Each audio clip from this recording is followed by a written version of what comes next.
Good morning વિદ્યાર્થી મિત્રો। Chapter 5 ની અંદર પરિવહનમાં માનવી અને ચીજ વસ્તુઓને એક સ્થળેથી બીજા સ્થળે લઈ જવા માટે જે સાધનનો ઉપયોગ થાય છે એને આપણે પરિવહન કહેવામાં આવે છે। હવે એ સાધનો જળ માર્ગ સ્વરૂપે હોય, દરિયાઈ માર્ગે સ્વરૂપે હોય, જમીન માર્ગે સ્વરૂપે હોય, જમીન માર્ગે પણ સડક માર્ગ અને રેલવે માર્ગે સુવિધા હોય, તદુપરાંત હવાઈ માર્ગે હવાઈ દ્વારા પણ કોઈપણ ચીમતી ચીજ વસ્તુઓને હેરાફેરી માટે ઉપયોગ થાય છે, બરાબર। તે જ રીતે પાઇપલાઇન દ્વારા પણ, દાખલા તરીકે ખનિજ દ્રવ્ય જે પાઇપલાઇન દ્વારા વહન કરી શકાતું હોય તે પાઇપલાઇન દ્વારા પણ કરી શકાય છે, અને રોપવે દ્વારા પણ ચીજ વસ્તુઓને એક જગ્યાએથી બીજી જગ્યાએ મૂકી શકાય છે, એ આપણે જોઈ ગયા છે। તો હવે આજે આપણે વિશ્વની અંદર જે ખૂબ જ મહત્ત્વના સડક માર્ગો છે, રેલવે માર્ગો છે, હવાઈ માર્ગો છે તે આપણે જોવાના છે। સૌપ્રથમ આપણે જોઈએ કે વિશ્વના મહત્ત્વના રેલ માર્ગો કયા કયા છે। તે મહત્ત્વના રેલ માર્ગોમાં પહેલો રેલ માર્ગ છે ઓરિએન્ટલ એક્સપ્રેસ રેલવે માર્ગ। એ યુરોપમાં ફ્રાન્સના પેરિસથી નીકળી તુર્કીના ઇસ્તંબુલ સુધી આ 7 દેશોને જોડતો આ રેલ માર્ગ વિશ્વમાં ખૂબ જ જાણીતો અને ઉપયોગી છે। આ રેલ માર્ગ દ્વારા જુદા જુદા દેશોને એક દેશમાંથી બીજા દેશમાં રેલવે દ્વારા ચીજ વસ્તુઓની હેરાફેરી કરી શકાય છે। ત્યારબાદ બીજો ખૂબ જ મહત્ત્વનો રેલવે માર્ગ છે ટ્રાન્સ સાઇબેરિયન રેલ માર્ગ।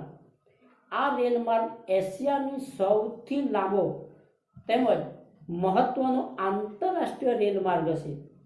આ રેલ માર્ગ પશ્ચિમમાં આવેલા ગ્રેટ પિટ્સબર્ગની પૂર્વમાં આવેલા વ્લાદિવોસ્ટોક સાથે જોડે છે। આ દ્વિમાર્ગી રેલ માર્ગ છે, તેની લંબાઈ 9332 કિમી છે।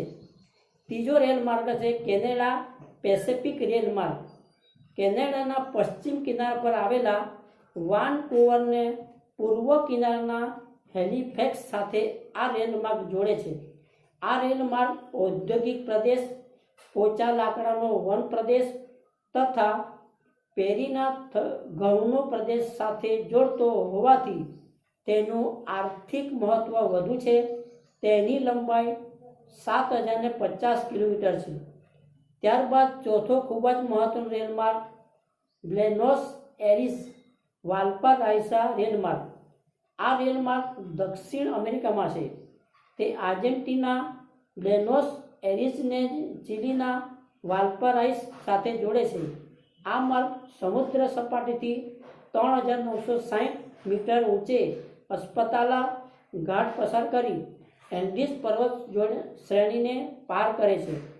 પાંચમો મહત્ત્વનો રેલ માર્ગ છે બોગવેલા રેલ માર્ગ। આ રેલ માર્ગ આફ્રિકાના મુખ્ય રેલ માર્ગોમાંનો એક છે। તે ઝામ્બિયાના તાંબા ક્ષેત્રથી સમુદ્ર કિનારે આવેલા દાર અસ સલામ સુધી જાય છે। છઠ્ઠો રેલ માર્ગ છે બોટ્સવાના રેલ માર્ગ। આ રેલ માર્ગ બોટ્સવાના અને ઝિમ્બાબ્વે થઈને ભૂમિપૃષ્ઠ મધ્ય આફ્રિકન દેશોને દક્ષિણ આફ્રિકા સાથે જોડે છે।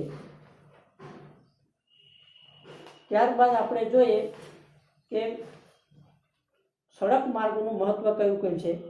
તો સડક માર્ગનું મહત્ત્વ, સડક માર્ગ ઘર આંગણા સુધીની સેવાઓ પૂરી પાડે છે। ટૂંકા અંતરની મુસાફરી માટે સૌથી સસ્તું માધ્યમ છે।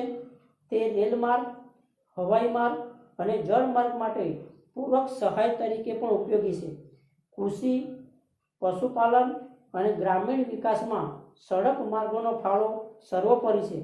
ત્યારબાદ ઉદ્યોગો માટે કાચો માલ અને તૈયાર માલનું પરિવહન સરળ બનાવે છે।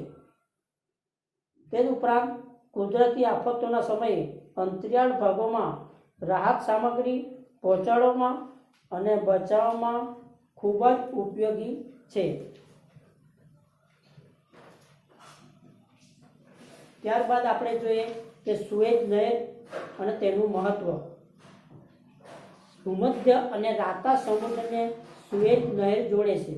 સુએઝ નહેર બનાવવાનું શ્રેય ફ્રેન્ચ એન્જિનિયર ફર્નાન્ડિસ દે રિસેપ્શનના ફાળે જાય છે. આ નહેરના કારણે પશ્ચિમ યુરોપ અને દક્ષિણ પૂર્વ એશિયાના દેશો વચ્ચેનું અંતર ઘટવા પામ્યું છે. આ નહેર પર ઉત્તરમાં પોર્ટ સહિત અને દક્ષિણના સુએઝ બંદર આવેલા છે. આ નહેર બનાવવાની શરૂઆત 25 એપ્રિલ 1859માં કરવામાં આવી હતી અને તે 15 ઓગસ્ટ 1869માં પૂર્ણ થઈ હતી. હવે આપણે જોઈએ હવાઈ માર્ગોની વિકાસના જણાવો. તો હવાઈ માર્ગોના વિકાસની શરૂઆત 20મી સદીમાં થઈ, પરંતુ તેનો વાસ્તવિક વિકાસ બીજા વિશ્વયુદ્ધ પછી થયો. હવાઈ જહાજોની ડિઝાઇન અને કદમાં પરિવર્તન થતા રહ્યા છે.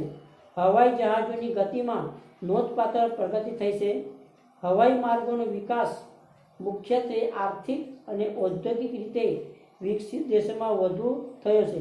યુએસએ, પશ્ચિમ યુરોપ અને દક્ષિણ પૂર્વ એશિયામાં હવાઈ માર્ગોનું પ્રમાણ વિશેષ છે.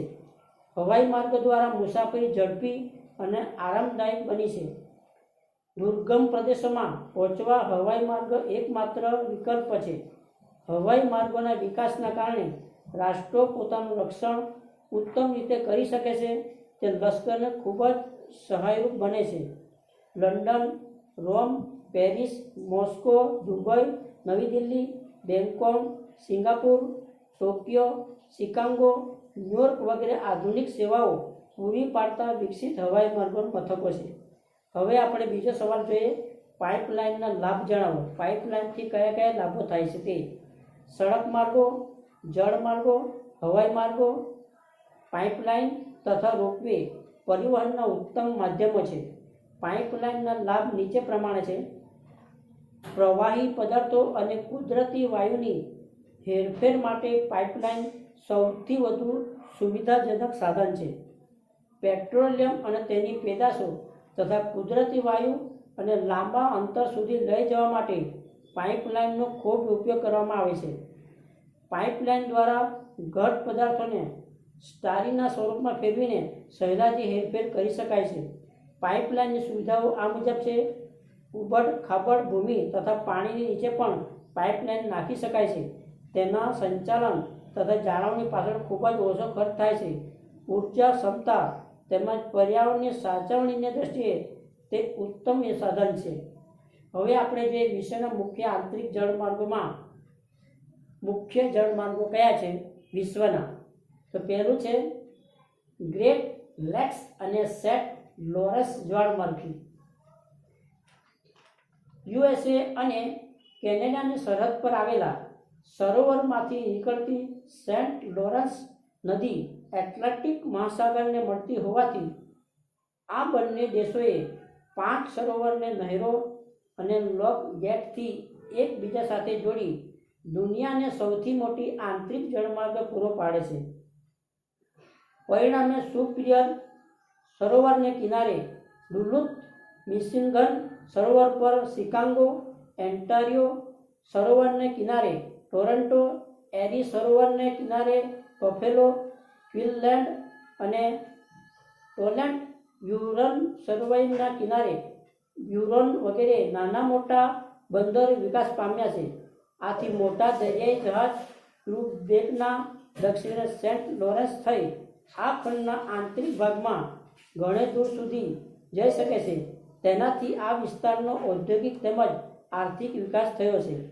હવે બીજો છે મહત્વનો આંતરિક જળમાર્ગ, મિસિસિપી જળમાર્ગ. મિસિસિપી તથા તેને મળતી નદીઓ અને એકબીજાને સાંકળતી નહેરો મેક્સિકોના અખાત સુધી અને પૂર્વ કિનારા પરની કેટલીક નહેરો અને નદીઓ દ્વારા એટલાન્ટિક કિનારા સાથેનો સંપર્ક સાધી શકાય છે. આ માર્ગ દ્વારા માલવાહક જહાજો મિનિયાપોલિસ સુધી આવજા કરી શકાય છે. ત્રીજો મહત્વનો આંતરિક જળમાર્ગ છે પશ્ચિમ યુરોપ અને મધ્ય યુરોપનો જળમાર્ગ.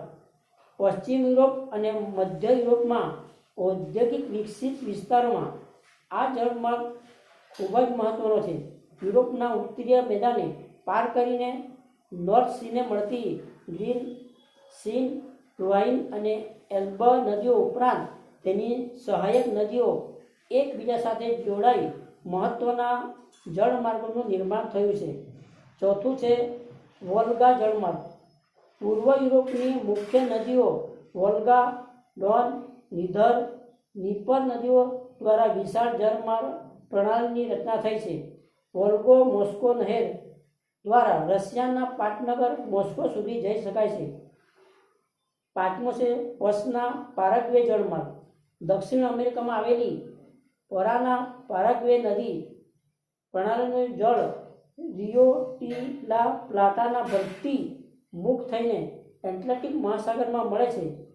ઓસના નદીમાં સાન્તા ફે અને પારાગ્વે નદીમાં એસસલ સુધી જળમાર્ગ છે. આ ઉપરાંત દક્ષિણ અમેરિકાની એમેઝોન, ચીનની વાંગો, ચાંગજિયાંગ અને સિકિયાંગ ભારતની ગંગા જળમાર્ગ તરીકે ખૂબ જ મહત્વનો ઉપયોગી છે.